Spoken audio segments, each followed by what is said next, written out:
Do you think there's hope for the UK?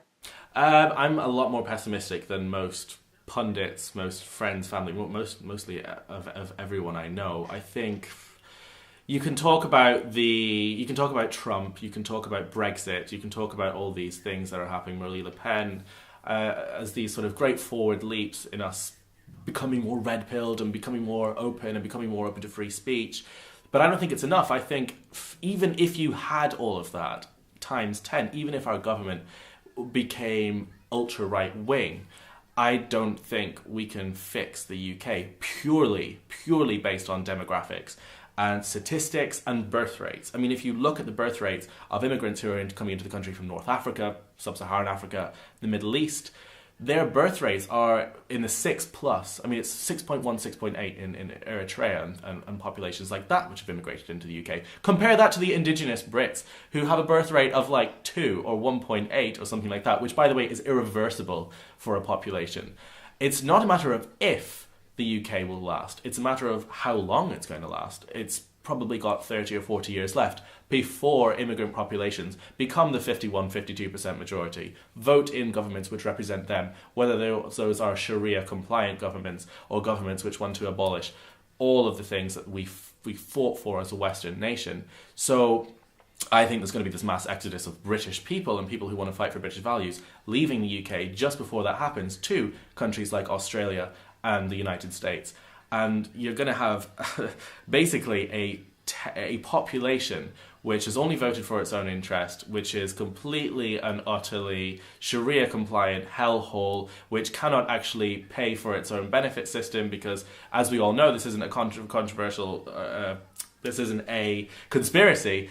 A huge majority of Muslim men and Muslim women don't work. They're not compatible with Western societies. They're not contributing. They're not going to be able to sustain their elder population through taxes and things like that. The whole of the UK will collapse. I firmly believe that. I'm entirely pessimistic about it. Whether Brexit happens or not, whether we have this uprising of patriots or not, it's irrelevant. It's still going to happen unless we have mass deportations, which I think is very unlikely to happen. I don't think even the most right-wing government electable would actually enforce mass deportations of second, third and first generation immigrants, which would actually be necessary to stop that from happening. So yeah, I'm very pessimistic. I tend to agree with you. I've talked to a lot of people on the show who are very optimistic, and I don't mean to be insulting to them, but I think they look at the situation the UK is in through rose-tinted glasses. You know, even if Brexit does happen, well, I don't know if you've been keeping up with it, but they're screwing us over. These politicians, they're screwing us over already. You know, on the ballot paper it said to remain or leave the EU. Well, they can still keep us in the customs union. They can still make us take in refugees. They can still have free movement of people. They're going to fuck us over. Yeah, excuse my language. But Well, it's very true. I mean, when Brexit happened, of course I voted to leave. I thought it was amazing. I thought it was really funny. I thought it was kind of like trolling the elitist middle class and snobby class in the UK. I thought it was really, really fun.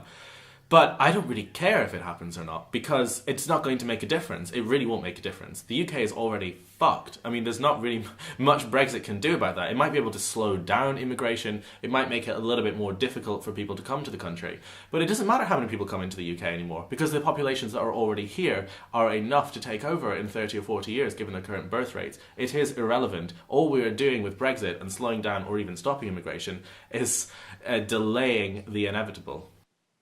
yeah, we are. Which, if your theory is right, that indigenous British people will become the minority within 40 years, I guess that's the best thing to do. You know, if it's inevitable, all we can do is slow it down, which I personally don't think that's going to happen. You know, well, 40 years is a long time. It's hard to predict, especially in politics. Yeah, I mean, slowing it down doesn't really do anything. It just slows it down, and there's not much point. I mean, unless you want to have the conversation about reversing it, it's a highly controversial topic. You know, you could start talking about mass deportations. It's something that, you know, any pundit who says that will have it taken out of context or even used in context, and completely destroyed by the mainstream media, outcast by society, and thrown right out to the fringes. So it's almost a virtually impossible conversation to have.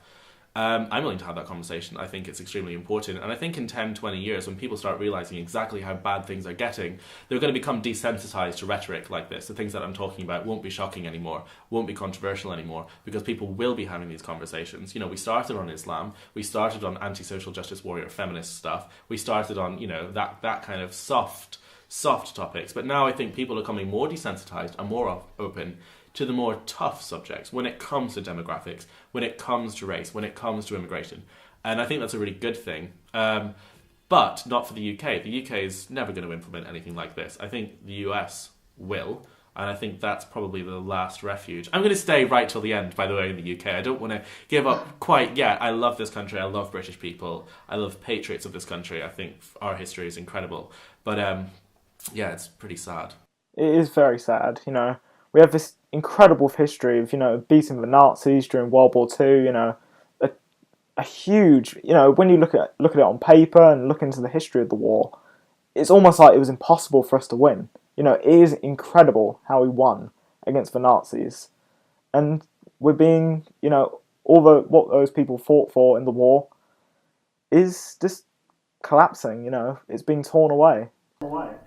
I can't watch, whenever a documentary comes on about World War One, World War Two, or even footage appears on television of Europe in the 1930s and 40s, I actually have to turn it off. Because I think it's so depressing and it's so sad and actually genuinely heartbreaking to imagine what those people would think if they could just see how the UK was right now, or even Europe was right now. The things that they fought for, they left their wives for, they left their children for. You know, I mean, it's so heartbreaking. And I can't watch that footage anymore of these things because it's so sad. And yeah, I completely agree with you.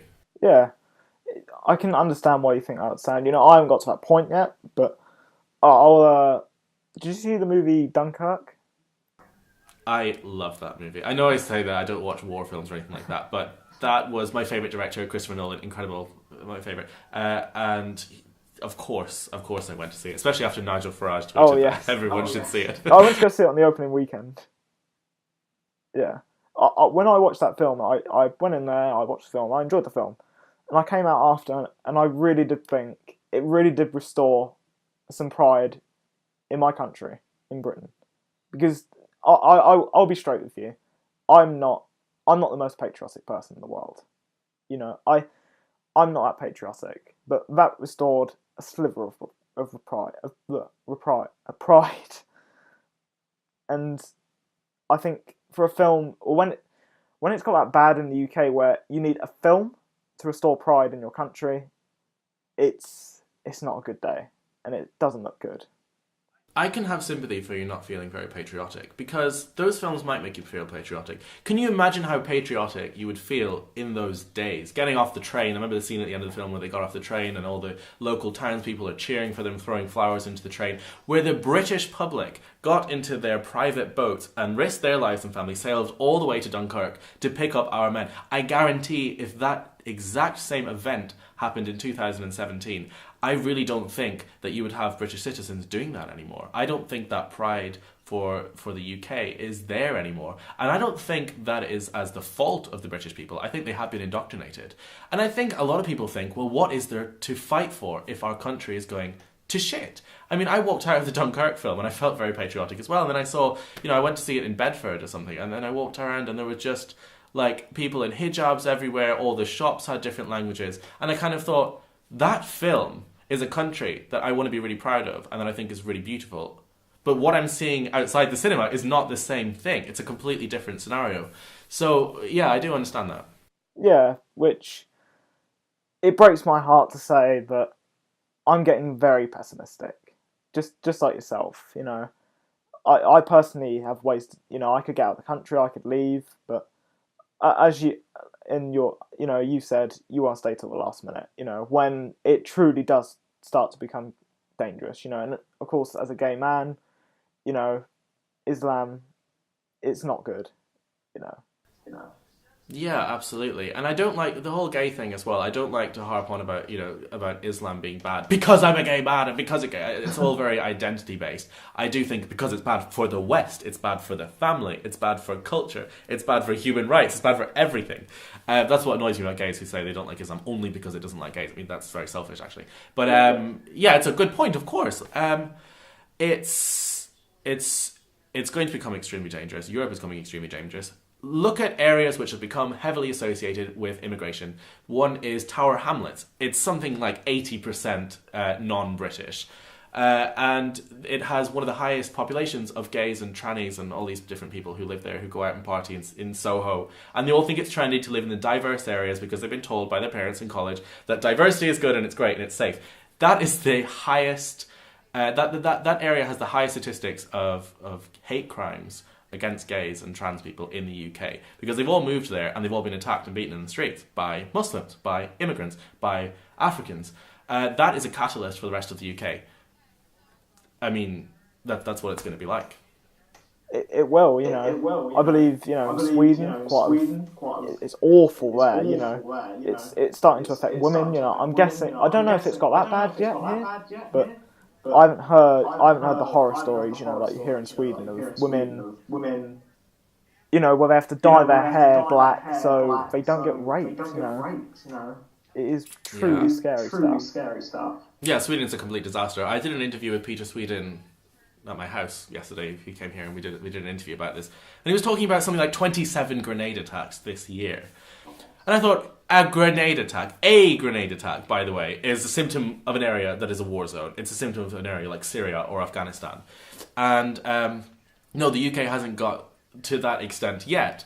But I think it's because we actually have an infrastructure and a good police system that will stop that from happening. If you do put a grenade off in central London, you'll be arrested for it and you'll be tried and it'll be a massive high-profile case. Sweden doesn't have the infrastructure to deal with that. They're a very small country, something like 6 million. I don't know if those stats are right. And the police can't deal with it. So they're just being let loose and doing whatever they want. The same thing would happen here if our police took a step back. But Sweden, I hope to God, is a message for America, for maybe other countries in Europe, what not to do with your policies, what not to do when it comes to immigration. If the only good thing that comes out of the decline of Sweden is that. Yeah, it will serve as a warning to other countries, but at what cost, There's been murders, I believe, there's been rape, multiple rapes, I believe it's the second highest rate in the world. I think it's only beaten by South Africa, where... Yeah, second highest rapes in the world. The left will have you believe that that's only because they changed their policies on reporting of rapes and it's becoming more easily to report rape. Nonsense. By the way, if anyone references that under this video, those statistics, that new policy was introduced in 2014. Rapes went up by 100% in 2013. So it makes no sense. Debunked. Nonsense. Let's move on from that. Yes. And anyways, I haven't really heard stories in Sweden from the gay community, but I've heard a lot of stories from women, because you have an Islamic culture there, and there's a lot of women, it's not going to go well. Oh yeah, absolutely. I mean, the gay thing was quite funny because the media don't report on it. I mean, they can't wait to report on gay hate crimes because that's their victimhood thing, and they want to believe they want everyone to believe that we live in a right wing horrible state where gays are killed and things like that. There was like a gay couple who was walking home from work and they got attacked by a couple of refugees. They reported it to the news and the police. They didn't mention that they were refugees. The media went mental saying, "Oh my God, we can't have two guys walking down the street hand in hand. It's so sad. We can't have this." They went a massive campaign about it. They actually started like a big protest about it. There were people walking and they had like a kiss in or something like that in the town. And then it came out that it was refugees who did this. And then the media just went blackout. Nothing. They didn't even mention it again. Doesn't fit the narrative. The same thing's happening with women. I mean, I even remember when Lauren Southern was visiting Sweden, she had to have a couple of security, and she had to, just because she was, a blonde woman walking around the streets. It's really dangerous in an area like that. You wouldn't think it because it's not, Afghanistan. Yeah. Although it looks like Afghanistan. Yeah, because a few years ago, if you would have said to me, right, write down top 3 highest rate places in the world, I would have said, Afghanistan, Pakistan, those sort of countries. I would have never said Sweden. Not one bit would have said Sweden. You know, this is Europe. This is not a third world country in the Middle East where this sort of thing's common. Yeah, I mean, Sweden was known for ABBA and the Aryan, whoops, the blonde. I just read an article that used that word a few times, so I was like, blonde-haired, pale-skinned ladies and these blonde-haired men who were going around. I mean, it had this image of this very Northern European continent, and now it has the image of just the most horrendous statistics. Sweden is completely fucked, and we're going there next month actually to do some reporting, and it's going to be very interesting. I mean, we're being taken by a tour guide who's going to show us this building, and the whole side of the walls just covered in bullet holes because at night all the migrants test their firearm shooting on the side of this garage or something. I mean, there's just all these ridiculous stories that you wouldn't think would be happening not just in Sweden but in any developed country. Doesn't make any sense. Wait, we have tour guides to show you around this sort of thing? Well, we have somebody who knows I was going to say, I doubt anyone would actually go on holiday, to say, oh yes, I'm going to go on holiday, see a wall with loads of bullets in it, shot by migrants in Sweden. A very specific tour guide who knows about this.